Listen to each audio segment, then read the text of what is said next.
Ел байлығы елетте дегендей, мына мынтип қыш қыштай.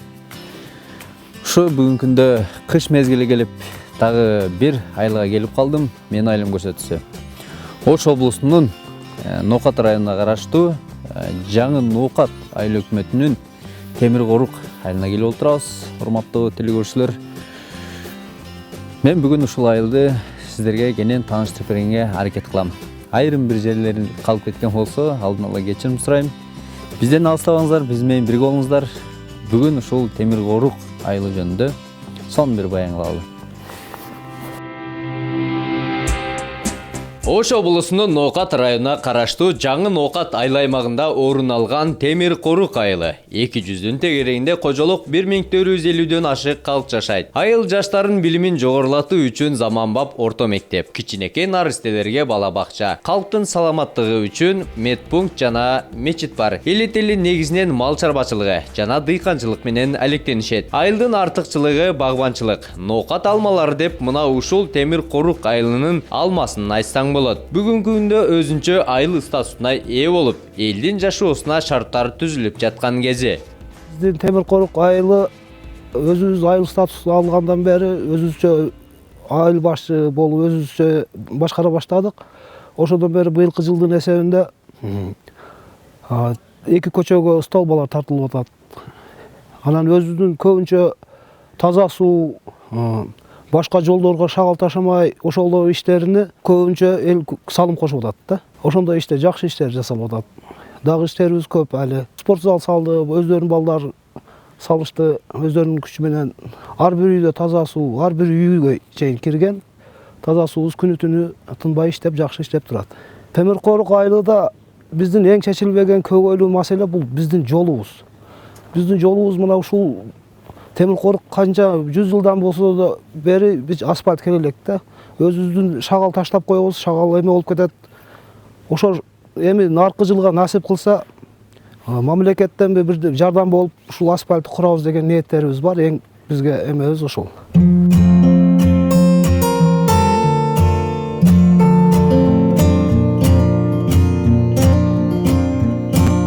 Демейде бул айылды эч ким уга бербесе керек. Бирок тарыхына маани берсеңиз, түптүү эл турбайбы деп ынанасыз.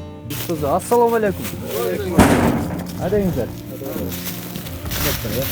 Саламат жашоосуңар, саламат жаксыңарбы? Саламатсыңарбы? Кыш болсо деле иш айылда болор экен да. Кышта болот да иш. Катыра бериңиздер. Жанымдашпай еді. Айды ичинен битон койчу. Апа.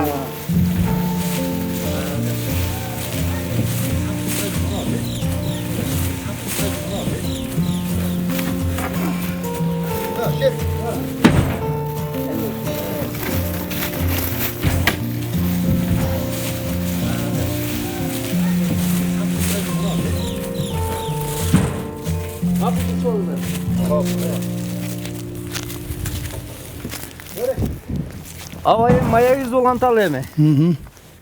Бул Темир-Қорық айылы не себептен Темир-Қорық болуп аталып калган да? Темир-Қорық болуп аталышынан бул Темир-Қорық айылы мурун корок болгон да, берлер. Арча, Токой мындай немелүү корок жер болгондон биздин бир чоң аталарыбыз Темир деген адам келип ошо корокду ачкан да. Ачып адам отура турган кылып немесин ачып, мына ол сол жагыбызда Актерек, мында да булак бар. Мына жагыбызда, оң жагыбызда Сасык бука деген дагы бир неме жылга бар. Экөөндө булак болгон. Ошо булактан суу ташып ичип, эл мурда мына Кыргыз Ата каналы бу жерде аккан эмес. Бу Кыргыз Ата каналы 1962 жылдарда бу жерден 64-жылы суу келген, 62-жылы канал бүткөн. Мунун тарыхы өтө узак тарых. Bir rivayette aytılат, Çingiz Khan'ın armiyası şu yerde öte küçük soğuş kılgan deydi. Oşonda Sasık Buğa degen askeri bir tanımal, körünüklü askeri ölgön eken şu soğuşta. Şu yerde mi? Şu yerde. Oşonu ona şu yerde döng var. Oşo döngü koygan eken jayını. Oşonu Sasık Buğa dev atalışı keyin barıp Sasık Buğa olub kalgan. Бул айылда bir tarihi табылгалар табылган деп айтышат экен да. Endi oşonda biz jaş bagıbızda Vietnamlar kelgende, Nazi Vietnam uruğudagi adamlar oşol Moskvadan kelgen özü. Bu yerge Vietnamlar kelip arkeologlar eken, olar izilde önemesi boyunca. İzilde oşol buldozer menen türtürüşüp jaylarda oşol bayağı men aytkan Çıngiz Xan'da nemesi je başka nemeler bu oşon jayını kazıp atkanda bizdin Çalabayıp Kadir degen aksakal atalarыбыз birөөсүнөн olar ketkenden keyin taap ketkenden keyin neme olar izildep ketkenden keyin anan bayağı kuştu taap alganda. Кандай куш? Мындай кичине эле чымчыкка окшогон куш, бирок оозда зинжир тиштеген алтыны өзү дагы алтын болгон да, куш дагы. Ошону ошол табылга кылып таап алган ошо жайларды казып кеткенден кийин Алтындан чегерилген куш бу ошо. алтындан тайылган бардык жогу алтын куш таап алганда, оозда зинжир кандайдыр бирдекенин немеси Кайсы бар. жылдар аба? Ол менимчесине 1970 жылдары болуш керек. 70 жылдары Совет доорунда болгон, onu таап алышы. Ал алтын куш азыр кайсы жакта? Айылда бар? Аны кийин ол аксакал атабыз өзүнчө сактап кандайдыр бир кыйналган экен да. Уктаса уйкусу жакшы болбой, кандайдыр бир нерселер аралашып, уйкусуну бузуп, кыйналгандыктан анан чоңдорго бир неме бергенде ол ушундай таап алдым дегенде сразу Москвадан келип Эрмитажга алып кетип калган. Аксакалга канча бир азыраак эле акча берип Эрмитажга алып кетип, Эрмитажда турат азыр дагы эле. Көргөндөр дагы бар, ушул айылдан бар, ошакта бир немесini айланып көргөндөр көрүп келдик. Ошо биздин куш жерде турат. Чалабаев Кадыр деп астында жазылып турат деп айтышкан укканбыз. Ушул аксакал. Ушул аксакал тапкан деп, ушул алтынды деп. Демек, Россия Федерациясында бүгүнкү күндө сакталып турат. Сакталып турат дейм. Бирок берет бардык ошондойлорду деген сөздөр болуп атат. Бизди алтынды берелек болуш керек ал. Кыргызстанга берет өзүнүн немесиге деген сөздөр укканбыз. Мына союз таркап кеткенден кийин берилет ошол алтындар кайта өзүгө Эрмитажда кандай ким койгон болсо өзүгө таркатат деген сөздү укканбыз. Бирок биздин ол неме. Демек, бүгүнкү күндө ушундай тарыхый табылгаларыбыз ошо Совет доорунда табылып, ошо бүгүнкү күндө Россия Федерациясында сакталып келип, ошо өзүбүздө дагы сакталып турган фондторго берилсе жакшы болмок эле да. Өзүбүз мамлекет болдук, өзүбүзгө современдүү мамлекет болуп калдык. Өзүбүзгө берсе жакшы болмок эле. Сыймыктанып жүрмөкпүз жакындан көрүп. Биздин айылдан чыккан ушул деп. Жакшы аба. Аба, бүгүнкү күндө бул айылда ушу кыргыздын кайсы уруусундагы уулдар отурташып келет да? Кайсы жылдардан бери? Бул жерде Каңды, Сары Каңды уруусу, Найман уруусу, Чүчүк уруусу дагылашкан 3 уруу бар да. Бу жерде аслында 3 уруу отурукташкан. Эми көбүрөөкү ошол Найман менен Сары Каңды уруусу көптүк кылат бу жерде. Чоң урууларга алып келгенде кайсылар ошондо ичкилик уруусу болуп калат? Ичкилик да, ичкилик зонага бөлүнөт да. Ошондо ичкилик уруусу болуп бөлүнөт. Жакшы аба. Айылдын ынтымагы кандай бүгүнкү күндө аба? Айылдын ынтымагы жакшы, өтө. Бардык нерселер уюшумдуу, бардык иштерди бир неме менен угушат жаштарыбыз дагы. Айныкса жаштардын немеси жакшы болуп атат азыр бурунга чалыштырмалуу. Карыларды төргө өткөрүп сыйлашат. Сыйлашат карыларды. Аялдарын урмат кылышат. Жакшы немес. Айыл аябай жакшы жерде жайгашып турабы, Айылды бизде мурун Найзабеков деген союздун маалда сполком деп коет эди ол, экинчи аткаруучу неме. Ошол адам көчүрөбүз бул айылды. Бул айылга биз свет тартып, кандай сууларды келтирип кыйналгыча чоң айылдарга кошуп бергенибиз жакшы деген 2-3 жолу кечетеген неме чыгарган. Анан өзүнү бир аксакалдардан бирөө суранган, келип бир көрүң, анан кийин неме. Нашы дөңгө келип көрүп, бул айыл өтө кооз жерде жайгашкан экен. Очум көчпөйт бул айыл. Өзүгө коюш керек бардык жокту деп, анан линия тартып бардык жокту ордуга келтирип, биз айылды кайта отурукташтырып койгон. Демек, ошондон бери бүгүнкү күндө айыл жакшы өнүгүүсү.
ушул устачылык менен качандан бери алектенесиз? Ustaçılık менен мен bunu эгерде биринчи баштаганыбызда 92-жылдан баштаганмын. Атам 88-жылдан баштап эгер чабышты баштаган. Биз анда атабызга азмаз эле кичине жардам берип, жеңилдетип, неме кылып берет элек. Атага атам чабат эди.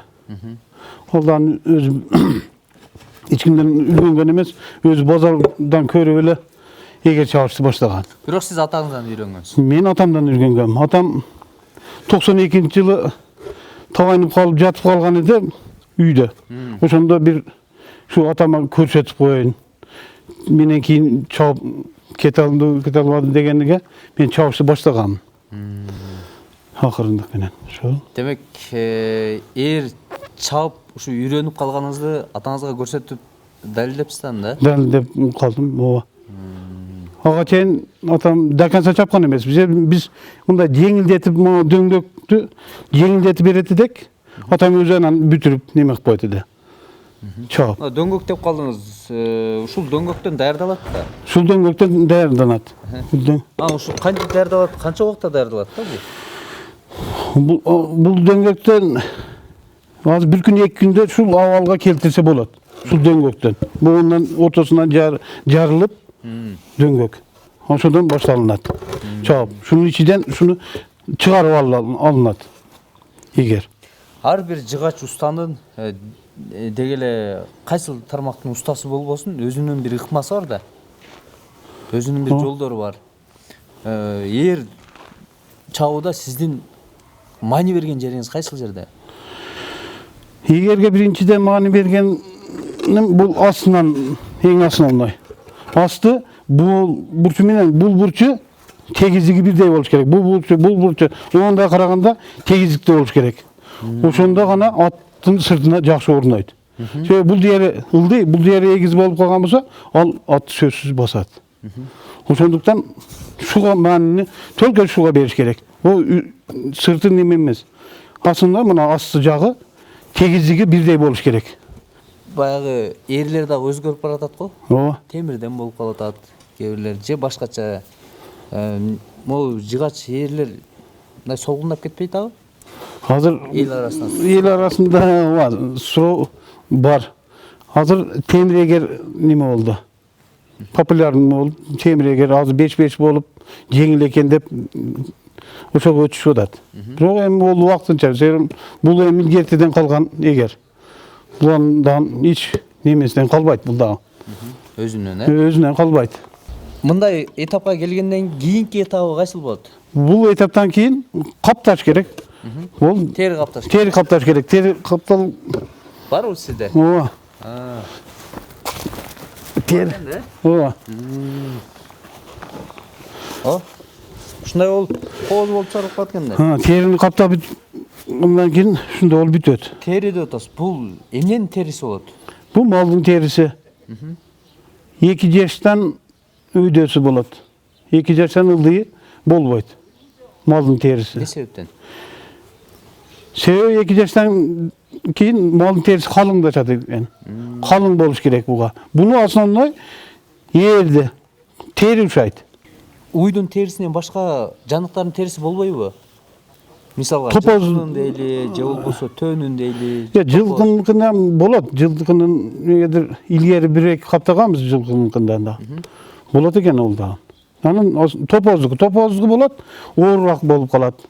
Оорураак, Ооба. Бунун чагырак экен, а? Ооба. Бул чагырагы. Чоң эрлер дагы болобу? Болот. Мындан чоң. Морексе. Ооба. Бул чоң экен, а? Ооба. Демек бул чоң аттарга. Айсаңыз, эми ушунча мээнет кыласыз. Бир канчадан баалайсыз? Эми сиз сатка чыгарасыз да, э? Ооба. Сатууга чыгарылат. Бул эгердин баасы өзү мурунтан илгертеден коюлуп келген экен, бир кой деп. Койдун баасы да сатылынат. Азыр эми мындай кой деп эле турула бербейт, эми келишим болуп 5000ден 10.000ге чейин сатылынат. Эгер мынага кардар келсе, азыр бизде бул жакта телегөрүүчүлөр деле карап отурат. Эгер ушул ээрди ала турган болсом, канча сомго берет болду экен деген ой болушу мүмкүн да. Ушуну канчага баалайт болсуз? Бул 10 миңдик эгер. 10 миң сом, Ооба. Моңуз Бул арзаныраак, ооба, бул 5 миң болот. 5 миңден. Жакшы. Абдан жакшы. Сонун. Эл ичи өнөр кенчи. Айылда бир күндүк өмүрүң мына ушинтип эле өтүп кетери шексиз. Жусупалы агабыздын устачылыгына күбө болуп, андан ары айылды батынан кыдырууга сапар тарттык.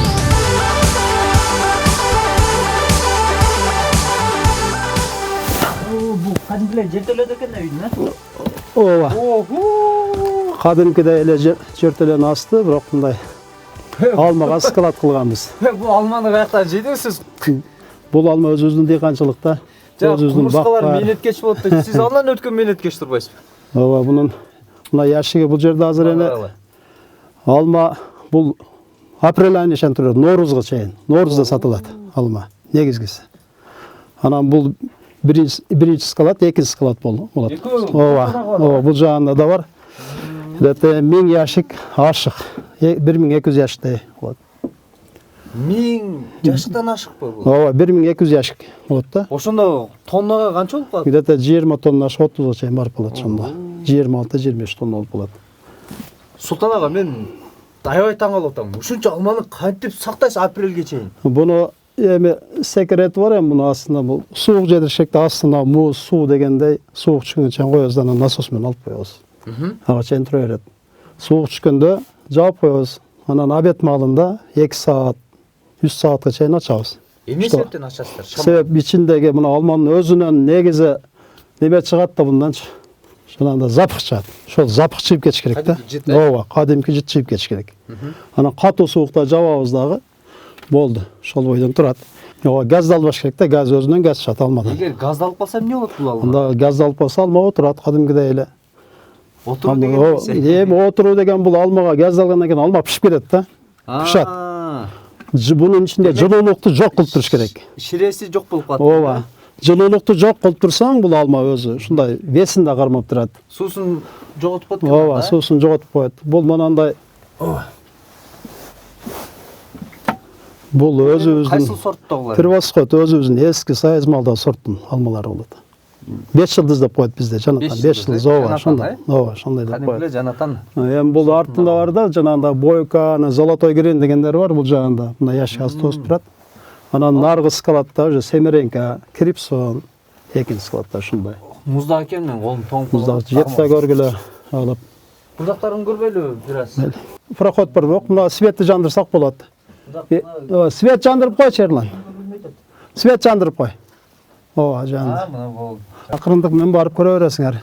Мындай айланып, проход кылып койгонбуз. Күнүгө бир маал кирип, кылган менетиңизди карап, ошондон үзүрүн берси. Ооба, суук ыстыкта кирип көрүп, карап турасың. Бир маал киресиң. Кирбесең да киргизет да алмач. Өз чакырат. Ооба, бери келиң деп. Ушундай. Бунун үстүнөн көрбөйлү мына. Böyle чыгып көргүлө, мына столдо коюп, ооба, чыгып, акырындык менен чыгып көрө бергиле. Bunun üstüne çıksan özünçe bir rahat. Mana. Çıksan bari. Çıkıp bir maal karap rahattan oturat ekensиz да. Ооба. Ноокат эли аябай менеткеч келет, а? Ооба, көбүнчө алмага, картошка, ооба. Шунда көбүнчө алманы карайбыз да. Ноокаттын алмасы дегенде Кыргызстандын бүт аймагы. Ооба, буларды экспортко чыгарса да болот. Мындай жол ачылып калса көбүнчө Казакстан, Россияга алып кетишет келип. Бүгүнкүнө брендке айланып калгандек. Ооба. Азырынча эми пока мына немеге каршы неме болуп турат, бирок Казакстандан, Россиядан келеттер. Жакшы. Сонун. Жылда келе турган кишилер бар, келип алып кетет. Азамат. Муну жөнүнө төгүп коюсуз да? Ооба, бул мына тоо жактагы алма, малиновый сорт деп коет буну. Бул катуураак, катуу сорттон да. Бул жерге төгүп койсо да, акырындык менен төгүп койсо да тура берет. Себеп нарыгылар превосход болсо, бул малиновый деп коет бул сорт. Бул отдельный сорт, кошулбаш керек. Азыр төгүлгөн жериңизде канча бар? Бул жерде азыр 6 тонна бар. 6 тонна. Ооба, около 6 тоннага, мына менен бияк 6 тонна болот. Мына биягы башка сорт, мына крипсондар деген. Бул жак крипсон. Жок, бул жак наргысы крипсон, бул башка жанатан, бул дагы сорту менен түшкөн.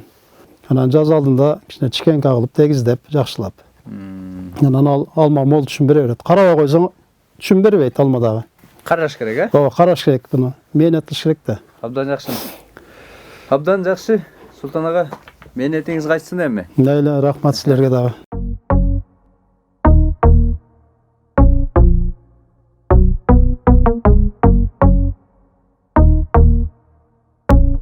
Bir адамдан bir китеп деген долбоор бүгүнкү күндө өлкөбүздө аябай актуалдуу болуп күчөп келатат. Мына ошол долбоор бүгүнкү күндө Темир Корук айылына дагы келген.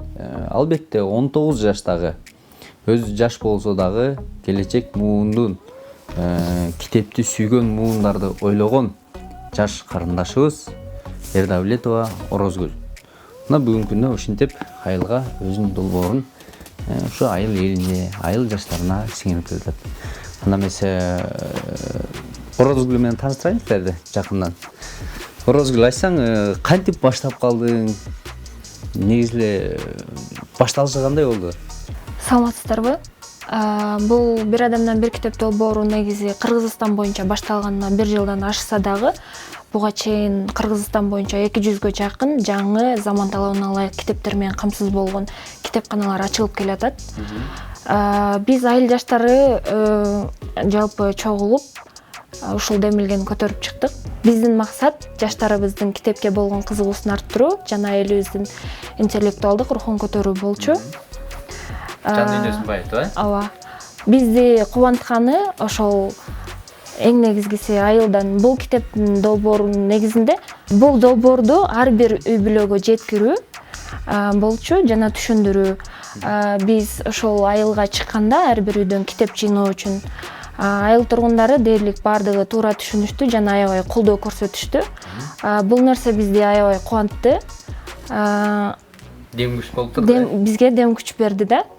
Ошондой эле айылдан моралдык дагы материалдык жактан дагы колдоо болду. Негизи азыркы учурда бул китепкана үчүн 400дөн ашуун китеп жыйналган. Бул негизи мектептин өзүнүн китепканасы. Анан бизге атайын башка кабинет берилген. Ал жак учурда оформленияси жана башка ошондой оңдоп түзөөлөрү жүрүп жаткан кезде анан ошол айылдан чогулган акчага атайын полкаларды жасатып жатабыз учурда. Ошол полкаларды койсок, анан бул китептерди ал жака көчүрүп чыгарып, бул китепкана негизинен элдик китепкана болот да. Мисалы үчүн бул жерде жалаң мектептин окуучулары эле эмес. Улуу муундагылар, мисалы үчүн биз китеп чогултуп жүргөн учурда ушунчалык мен таң калдым. Өзгөчө мындай жеңекелер бар экен да. 15ке жакын китепти берген эжелер, жеңелер болду. Аябай сүйүнүшүп, алар дагы биз кабарды уккан экен, биз барганга чейин сүйүнүшүп, ушунчалык ачылса жакшы болот эле, үйдө деле отурабыз, барып окуйбуз дешти. Жакшы. Жеңелер дагы үйүн алып барып окушат экен да. Ооба. Бүгүнкү күндө кайсыл китептерге басым жасайсыңар да? Бул жактагы китептер адабий томдук китептер. Чыңгыз Айтматов, э? Ооба, Чыңгыз Айтматов, анан антология, кыргыздардын 14 томдук китеби бар. Анан бул жерде болсо мисалы үй бүлө үчүн китептер. Тарбиялык, э? Ооба, үй бүлөлөр үчүн, балдар үчүн китептер бар атайын, жана мотивациялык китептер. Келсең Орозгүл. Өзү жаш, 19 жашта, бирок ушул келечек муундарды, мектептеги окуучуларды, бала бакчадагы кичинекей наристелерди ойлоп, ошо айылыбызда элдик китепкана ачылып калса, bir адамдан bir китеп деп командасы менен өзүнчө бир ушул долбоорду ушул айылда жүргүзүп, бүгүнкү күндө мына ушундай ийгиликтерге жетишип отурат. Албетте, кайсыл айылда болбосун, кайсыл жерде болбосун, кимде ким көрүп аткан болсо, мына ушул кыздан үлгү алса болчудай бизге ошон жаш муундар деп калам. Командаңа ийгилик. Рахмат. Орозгүл, анан акыркы жолу кайсы китепти окудуң? Мен азыр учурда Самсак Станалиевдин Ак жарыктын айыкпансыны китебин окуп атам. Чыңгыз Айтматов жөнүндө. Мунунубу? Сен китебин алып алган турбайбыңбы? Ийгилик, азаматсың.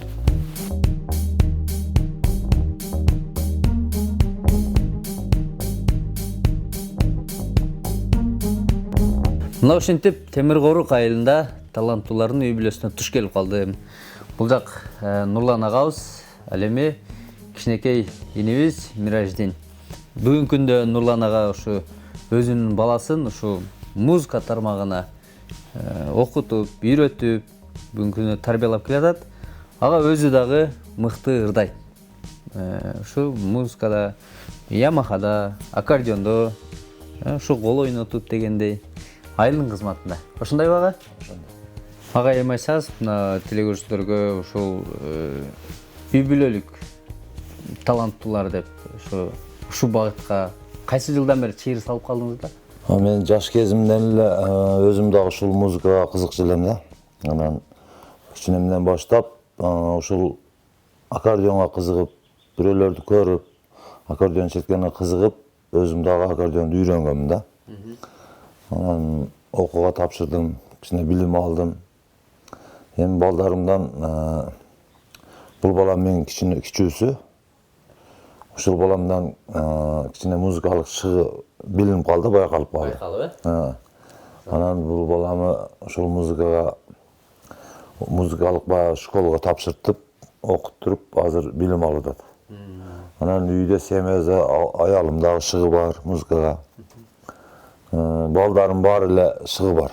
Анда бир балаңыздын өнөрүн көрбөйлүбү? Бул Ямахада ойной алабы? Ойнойт. Каным сиздерге арнап эзилип бүттүм чыгармасыны ырдап берейин, кабыл алып коюңуздар.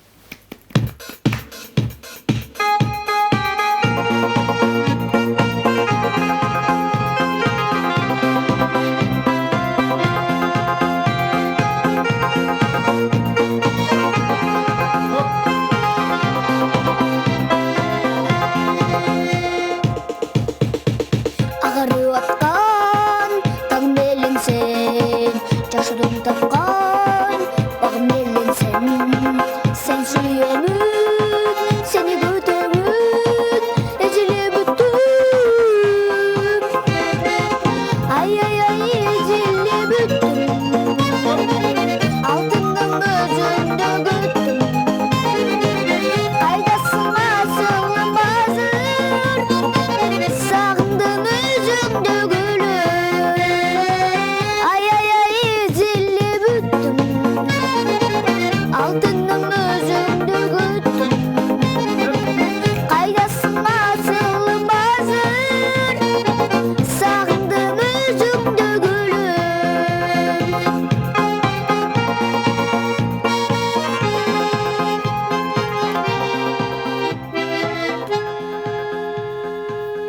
Обале. Нураш, бүгүнкү күндө атаңан үйрөнүп атсың да? Ооба. Дагы могул аспаптардан башка дагы кандай аспаптарды үйрөнүп атасың? Албетте Анжас Волки чыгармасыны билем. Анан аккордеон асбаптарыны үйрөнүп атам. Кудай кааласа үйрөнөм. Комуз асбабы, аккордеон, гитара, Демек гитара, комуз, аккордеон, Ямахан, Ямаха. Ошо 4 аспапта үйрөнүп жакшы эле ойнойсуң азыр, Ооба. Келечекте кандай максаттарың бар? Келечекте жакшычы болсом деп, элге кызмат кылган, элдин кызматында болуп, максаттарды Кудайым насип кылсын. Албетте максатыңа тилектешпиз. Азамат, ошо өзүң айткандай жана жаштын тилегин берет дейт. Ошо тилегиңе жет, өлкөнү, дүйнөгө ошо маданият менен спорт таанытат экен да. Сен да ушул маданият тармакты Кыргызстаныбыздын желегин дүйнөгө дөңгөрөткөн эр азаматтардан бала. Нурлан ага, эми өзүңүз бир жакшы бир чыгармадан ойноп бербейсизби?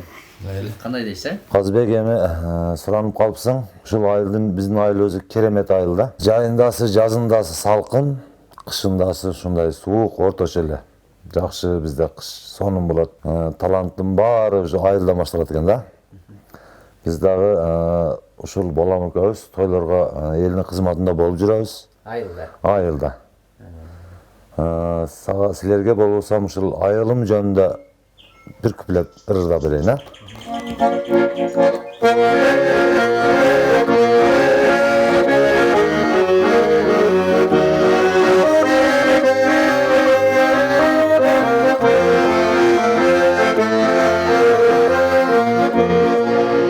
Жаш кезимде жан эргиткен айылымда суктанамын ушунчалык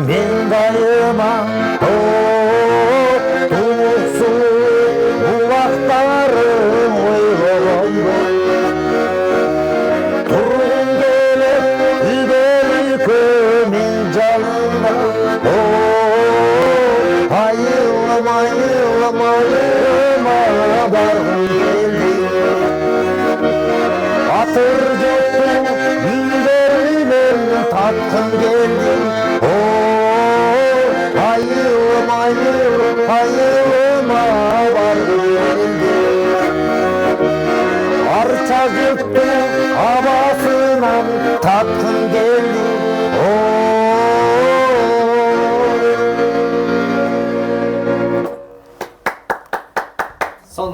Сонун чыгарма. Бул таланттуу үй бүлөнү көрүп төбөм көккө жетти. Кичинекей Мыражидин менен чоң кишилердей маектешип, алдыга койгон максаттарына тилектеш болдум. Ырдап, чоордоп, каткыра сүйлөшүп олтура берип, убакыттын өткөнүн билбей да калыптырмын. Буйруса бул таланттуу үй бүлөнүн талантына күбө болуу үчүн дагы бир ирет келип кетүүгө убада бердим.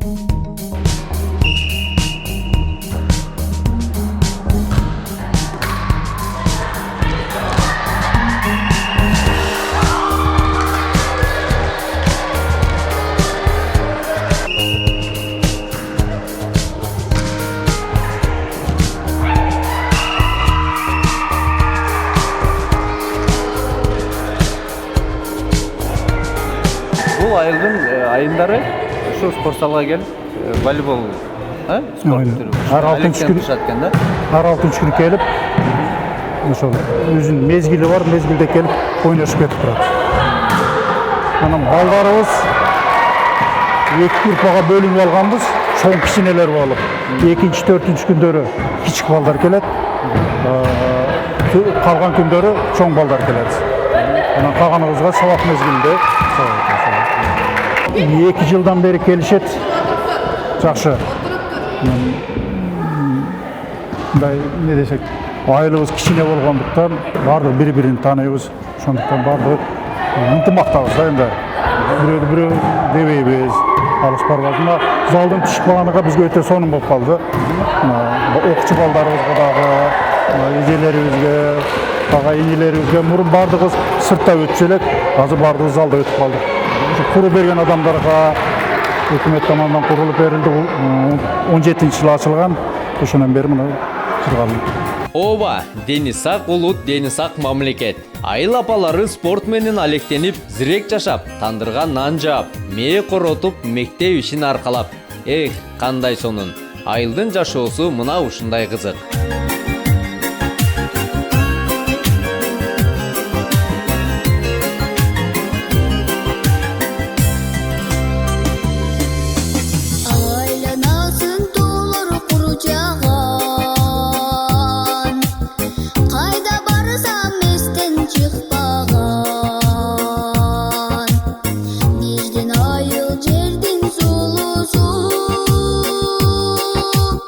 Жылда барсам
Мына ошентип чакан 200 түтүндө темир корук айылы бүгүнкү күндө ар тараптуу өнүгүүнүн алдында.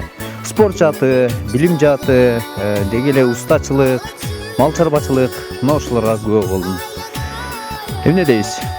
Бүгүнкү менин айылым көрсөтүүсү ушу менен Ноокат районунун жаңы Ноокат айыл өкмөтүнүн темир корук айылында болду. Кийинки эфирден көрүшкөнчө аман болуңуздар деп калам.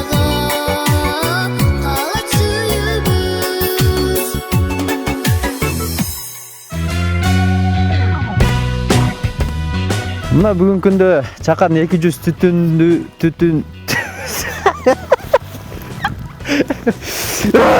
топ калды. Анткенде биз эртерээк үйлөргө барып, ысык төшөктө уктайбыз. Суук азыр -8 градус дейт.